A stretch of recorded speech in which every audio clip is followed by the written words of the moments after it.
ഒരു ദിവസം ഞാൻ ഓർക്കുന്നുണ്ട്, ഒരു മദ്യപനാണ് അവൻ. മദ്യപാനത്തിൽ നിന്ന് വിടുതൽ പ്രാപിച്ച് കൗൺസിലിങ്ങിന് വന്ന് നല്ല മിടുക്കനായി കുടുംബജീവിതം നയിച്ചുകൊണ്ടിരിക്കുകയാണ്. വീടോ ഇല്ല, ഒരു ഷെഡാണ്.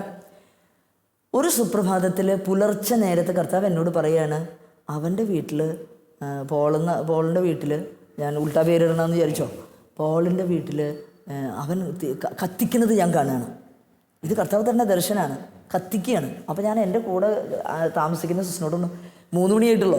ഞാൻ പറഞ്ഞു, സിസ്റ്റർ ഇതേ പോളിൻ്റെ വീട്ടിൽ കത്തണത് ഞാൻ സ്വപ്നം കണ്ടു, നമുക്കൊന്ന് പോയാലോ, ഒന്ന് നേരം വെളുക്കുമ്പോൾ തന്നെ പോകാം. അവൻ കള്ളുപിടിച്ചു എന്നാണ് തോന്നണേ, കള്ളുകൂടി മാറി നിൽക്കണതാണ്. അപ്പോൾ അവൻ വീണ്ടും റിലാപ്സ് വരുമല്ലോ.